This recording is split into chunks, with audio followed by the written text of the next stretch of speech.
50 মেগাপিক্সেলের ক্যামেরা সেটআপের সাথে Dimensity 8200 chipset দিয়ে 16 জিবি র্যামের সাথে আপনার 2K ডিসপ্লে দিয়ে এই ফোনটা কিন্তু খুব শীঘ্রই আসতে চলেছে, যেটা হচ্ছে আপনার Oppo Reno 10 Pro। তো এই Oppo Reno 10 Pro এই ফোনটা কিন্তু খুব ভালো হতে চলছে। Hey everyone, welcome to ABTechnews। আর আজকে আপনাদের সামনে নিয়ে এসেছি Oppo Reno 10 Pro এই ফোনটার ডিটেলস রিভিউ এবং রিভিউ। তো চলুন দেখে নেওয়া যাক যে এই ফোনটাতে কী কী থাকছে এবং কত টাকা বাজেট সেগমেন্টে লঞ্চ করা হবে এবং আপনার এই ফোনটা কি নেওয়া ঠিক হবে। এই ফোনটার সকল ধরনের আপনার মনের ভিতরে যত রকমের প্রশ্ন আছে সকল প্রশ্নের অ্যান্সার দেবো আজকে ভিডিওটাতে। অবশ্যই ভিডিওটাতে একটা লাইক দিবেন এবং চ্যানেলে যদি নতুন হয়ে থাকেন তাহলে অবশ্যই সাবস্ক্রাইব করে পাশে থাকবেন। তো আপনি প্লিজ এই আমার রিকোয়েস্টটা একটু আপনি রাখবেন। এছাড়াও চলুন দেখে নেওয়া যাক যে এই ফোনটাতে কী কী থাকছে। তো এই ফোনটাতে থাকছে আপনার এর বডি ফ্রেম যদি দেখা যায় 7.7 মিলিমিটারের থিকনেস থাকছে। এছাড়াও আপনার 186 গ্রাম ওজন থাকছে এবং আপনার কর্নিং গরিলা গ্লাসের 5-এর প্রোটেকশন থাকছে এবং প্লাস্টিক ফ্রেম এবং গ্লাস ব্যাক আপনার কর্নিং গরিলা গ্লাস 5-এর প্রোটেকশন থাকছে ব্যাক সাইডেও। এছাড়াও ডুয়েল সিম কার্ডের স্লট থাকছে, স্ট্যান্ড বাই মেমোরি কার্ডেরও স্লট থাকছে। এছাড়াও আপনার এখানে যদি দেখেন যে IP53 এর ওয়াটার অ্যান্ড ডাস্ট রেজিস্ট্যান্ট থাকছে। এছাড়াও এর ডিসপ্লেটা যদি দেখেন যে একটি কার্ভ ডিসপ্লে, যেটা দেখলে আপনার নজর কেড়ে নেবেই। এটা একটি ওলেড প্যানেল যেটা 1 বিলিয়ন কালার্সে সাপোর্টেড এবং 6.74 ইঞ্চির একটি ডিসপ্লে, যেটা 90.6% স্ক্রিন টু বডি রেশিওর, যেটা 1240x2772 পিক্সেল এবং 20:9 অ্যাসপেক্ট রেশিওর, 451 পিপিএ ডেন্সিটি, একটি 120 হার্জ রিফ্রেশ HDR10+ সাপোর্টেড এবং 1400 নিটস পিক ব্রাইটনেসের একটি display. One of the best display. তো বাজেটটা কত?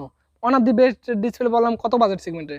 50,000 টাকা বাজেট সেগমেন্টে কিন্তু one of the best display আমি আপনাদের বলবো 2K ডিসপ্লে এবং আপনার যেটা 1400 নিটস পিক ব্রাইটনেস এবং আপনার এখানে ওলেড প্যানেল। তো কি থাকছে এখানে? কিন্তু বেস্ট ডিসপ্লে থাকছে। তো এটা কিন্তু আমার ওপিনিয়ন আমি আপনাদের জানিয়ে দিলাম। এছাড়া এর পারফরমেন্সে যদি দেখেন যে অ্যান্ড্রয়েড 13 এবং কালার ওএস 13.1-এ রান করবে। কালার ওএস আর অক্সিজেন ওএস এবং আপনার এই ওএস কিন্তু সেম। তো নাথিং ওয়ের ওএসও কিন্তু সেরকমেরই। তো সেম ওএস কিন্তু কোনো ম্যাটার করে না, কিন্তু এখানে এই ওএসটাই ঠিক আছে। এছাড়াও এখানে আপনার এখানে চিপসেট হিসাবে থাকছে ডায়মেনসিটি 8200, যেটা ডায়মেনসিটির প্রসেসরের ভিতরে ফ্ল্যাগশিপ প্রসেসর, যেটা 4 ন্যানোমিটার আর্কিটেকচার উপর বিল্ড করা, যার আন্তত বেঞ্চমার্ক স্কোর আপনার 10 লাখের উপরে এর আন্তত বেঞ্চমার্ক স্কোর, যেটা একটি বেস্ট প্রসেসর এই বাজার সেগমেন্টে। এছাড়াও এর গ্রাফিক্স সেকশনে থাকছে মালি G610 এবং MC6 এর জিপিইউ থাকছে, যেটার ক্লক স্পিড থাকছে প্রথম 3টা গিগাহার্টসের, 3.0 গিগাহার্টসের এবং 2.0 গিগাহার্টসের লাস্টের 4টা থাকছে। তো বেস্ট ভালো মানের প্রসেসর। তো এই প্রসেসর কিন্তু এই বাজেট সেগমেন্টে একটি সেরা প্রসেসর এবং PUBG, free fire, Sport9, COD সকল ধরনের গেমগুলো কিন্তু আপনার অনায়াসে 60 FPS এবং 90 FPSও রান করতে পারবেন। এবং আপনার ফ্রি ফায়ার গেমটা কিন্তু এখানে সকল ধরনের গ্রাফিক্সের সাথে এবং হায়ার রিফ্রেশ রেটের সাথে আপনি এই গেমটা খেলতে পারবেন। তো ফ্রি ফায়ার গেমটা যারা ফ্রি ফায়ার প্রেমিক তাদের জন্য কিন্তু বেস্ট গেমিং করতে পারবেন আপনারা। গেমিং হচ্ছে কিন্তু উড়াদুরা, হাতে দেখছেন মোজা কিন্তু আছে, গেমিং হবে উড়াদুরা। এছাড়াও আপনার এখানে যদি দেখেন যে এখানে র্যাম হিসাবে থাকছে 16 জিবি একটা র্যাম ভেরিয়েন্টের সাপোর্টেড এবং 256 জিবি ইন্টারনাল রোম ভেরিয়েন্ট এবং 512 512 জিবি আর একটা র্যাম ভেরিয়েন্টের সাপোর্টেড এবং UFS 4.1-এর স্টোরেজ টাইপ থাকছে এবং LPDDR 5F টাইপের র্যাম ক্যাটাগরি থাকছে এবং এর 16 জিবির সাথে আরও 8 জিবি ভার্চুয়াল র্যামের সাপোর্ট থাকছে। তো র্যাম নিয়ে কিন্তু কোনো টেনশনই নেই, এত র্যাম দিয়ে কী করবেন? তো একটু কমেন্ট করে জানাবেন যে 24 জিবি র্যাম, তো 24 জিবি র্যাম দিয়ে আপনি কী করবেন? এত র্যাম কি আপনার প্রয়োজন? সেটা অবশ্যই কমেন্ট করে জানাবেন। তো চলুন দেখে নেওয়া যাক যে এর মেইন হাইলাইটেড পয়েন্ট, যেটা রেনো সিরিজের ফোনের সাধারণত এটাই হাইলাইটেড পয়েন্ট, যেটা ক্যামেরা সেন্ট্রিক ফোন হয়ে থাকে। তো এর ক্যামেরাতে 50 মেগাপিক্সেলের একটি গিম্বেল লেন্স থাকছে, যেটা ওয়াইএস সেন্সরের সাথে আসছে। এছাড়াও আপনার 32 মেগাপিক্সেলের একটি টেলিফটো জুম লেন্স থাকছে। এছাড়াও আপনার 8 মেগাপিক্সেলের একটি আল্ট্রাওয়াইড সেন্সর থাকছে, যেটা 3টে ক্যামেরা সেট আপ থাকছে। তো one of the best sensor এখানে কিন্তু ব্যবহার করা হয়েছে, যেটা মেইন সেন্সর। তো ক্যামেরা সেন্ট্রিক ফোন হতে চলেছে, আপনারা অবশ্যই বুঝতে পেরেছেন। এছাড়াও এখানে ফ্রন্টে থাকছে 32 মেগাপিক্সেলের সেন্সর, যেটা f2.4 এপারচারের এবং ডাইনামিক রেঞ্জ ম্যানেজ করার জন্য কিন্তু ভালো একটি সেট আপ হতে পারে। তো ওভারঅল ক্যামেরা সেট আপ যদি আপনাদের বলে যে ক্যামেরা কেমন হবে, তো ক্যামেরা আসলেই কিন্তু অনেক ভালো হতে চলছে। আপনারা অবশ্যই রিভিউ দেখবেন। তো রিভিউতে দেখলে আপনারা ঠিক পাবেন যে এর ক্যামেরা কত ভালো ফুটেজ দিতে পারে এখানে। তো the best camera set up হতে পারে 50,000 টাকা বাজেট সেগমেন্টে।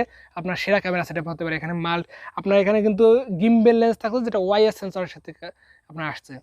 এছাড়াও এখানে আপনার 4K 30 fps সর্বোচ্চ ভিডিও রেকর্ডিংয়ের সাপোর্ট পেয়ে যাবেন ফ্রন্ট ক্যামেরা এবং ব্যাক ক্যামেরায় আপনার 8K 24 fps ভিডিও রেকর্ডিংয়ের সাপোর্ট পেয়ে যাবেন। এছাড়াও ডুয়েল স্টোরেজ স্পিকার সাপোর্ট থাকছে এবং 3 mg জ্যাকের সাপোর্টটা থাকছে না এবং লাউড স্পিকার তো আপনারা পাচ্ছেন। এছাড়াও আপনার ব্লুটুথ 5.3 সাপোর্ট থাকছে, ওয়াইফাই 6 এর সাপোর্ট থাকছে, ডুয়েল ব্যান্ড হটস্পটের সাপোর্ট থাকছে, GPS, NFC, USB type C port, OTG support থাকছে এবং আয়ার ব্লাস্টার সাপোর্ট থাকছে।